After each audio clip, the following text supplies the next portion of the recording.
이명박 전 대통령에 대한 검찰의 전방위 압박이 거세지고 있습니다. 김병미 교수님, 네. 지금 가장 큰 변수가요.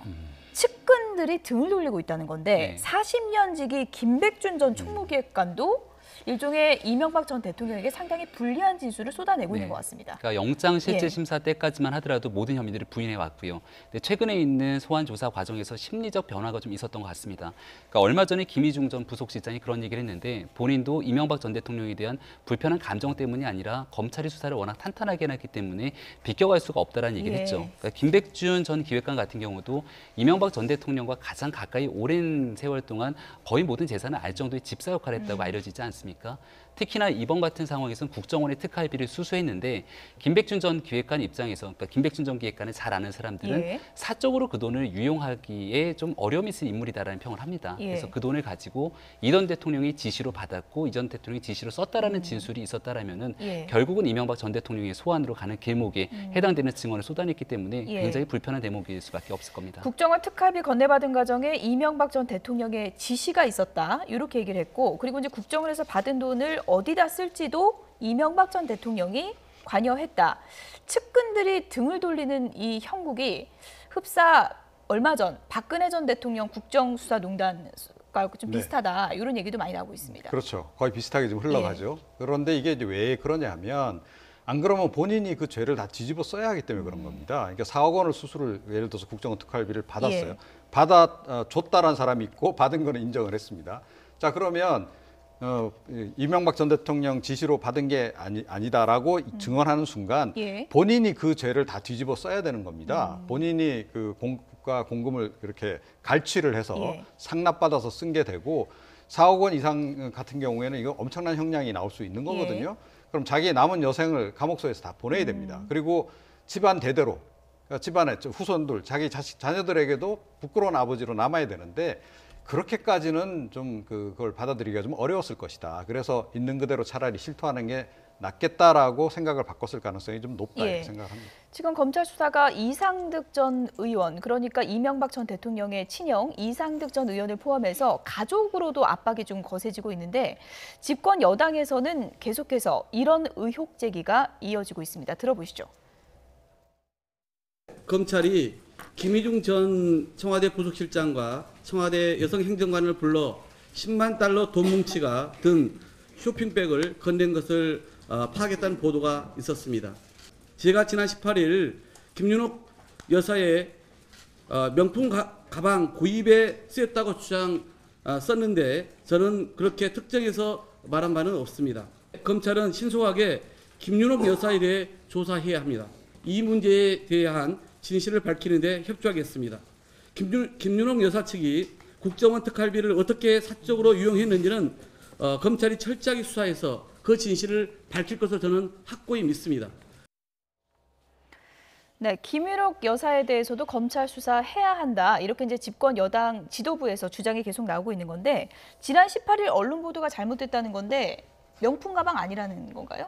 네, 본인들은 건가요? 그런 식으로 사용한 적이 없다라고 일단은 얘기를 하고 있는 거고요. 이제 박홍근 의원 같은 경우에는 명품에 사용됐다는 말은 했지만 명품 가방이라는 특정을 하지 않았다, 이런 내용으로 지금 제가 들립니다. 근데 아마도 이렇게 얘기가 된 이유 중에 하나가 이 박홍근 의원이 얘기한 출처가 사실은 김희중 전 실장의 측근으로부터 들었다라는 얘기였고요. 김희중 전 실장의 측근은 김희중으로부터 들었다, 이런 얘기 연결고리가 있었었는데 나중에 김희중 씨가 난 그런 말 한 적이 없다라고 말했기 때문에 이제 한 발 물러서는 모양으로 지금 나오고 있는 데다가 이제 MB 측에서 그 명예훼손으로 지금 현재 고소를 해놓은 상태이기 때문에 어쩔 수 없이 이제 이런 부분에 대해 얘기를 한 것 같아요. 게다가 만약에 이제 이 박홍근 의원이 국회에서 뭐 본회의가 열리는 동안에 이런 얘기를 했다 그러면 면책특권이 작용되겠지만 사실은 이날 이게 19일 정책조정회의에서 얘기한 거거든요. 그렇게 되면 이거는 또 면책특권에 해당이 안 될 수 있기 때문에 아마 이런 여러 가지 것들을 고려했을 때 조금 위험하다라고 생각을 해서 한 발 물러나는 모습을 보인 것 같아요. 명품이나 명품 가방이나 차이가 큽니까? 차이는 별로 없어 보이는데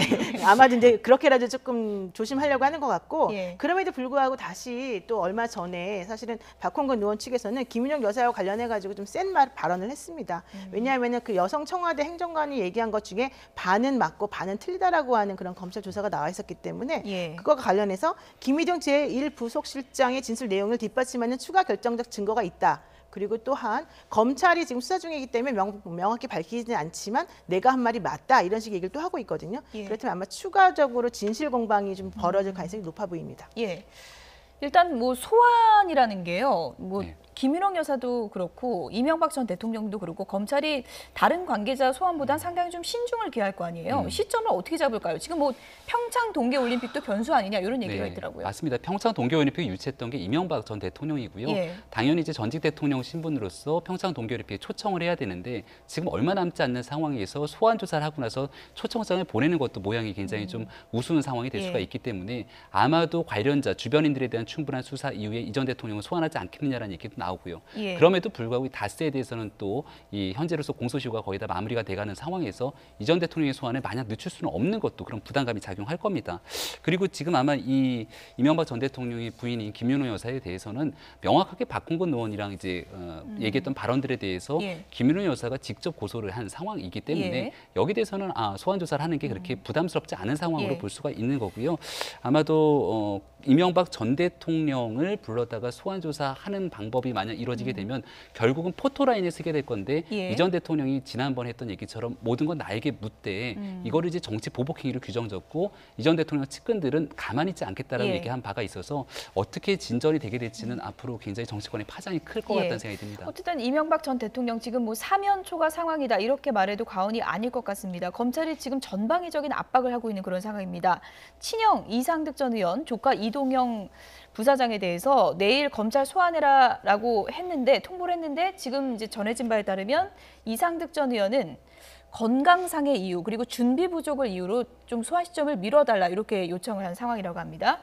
그리고 이제 등 돌리고 있는 측근들 진술이 쏟아지고 있죠. MB 금고직이라 불리는 김백준 전 기획관, 국정원 예산 담당했던 김주성 전 기조실장, 원세훈 전 국정원장. 지금 진술이 하나같이 상당히 좀 불리하게 돌아가고 있는 형국 아니겠습니까? 네, 그렇습니다. 근데 예. 지금 현재 소환 조사 관련해서 지금 이명박 대통령 측에서는 청와대 출신 변호사들을 중심으로 해서 검찰 소환에 대비는 하고 있습니다. 그래서 그 정동기 전 청와대 민정수석이라든가 강훈 전 청와대 그 법무비서관을 중심으로 해서 변호인단을 꾸렸는데요. 예. 제가 듣기로는 이분들 같은 경우에 만약에 이명박 전 대통령을 평창올림픽 전에 예. 소환한다 그러면 불응할 가능성이 사실 매우 높다라고 지금 보이고요. 그렇습니까? 예. 평창올림픽에는 당연히 본인이 이제 있을 때 유치한 그런 전력이 있고 본인도 여기에 기여했다라고 사람들에게 예. 알리는 부분이 있기 때문에 참석한다.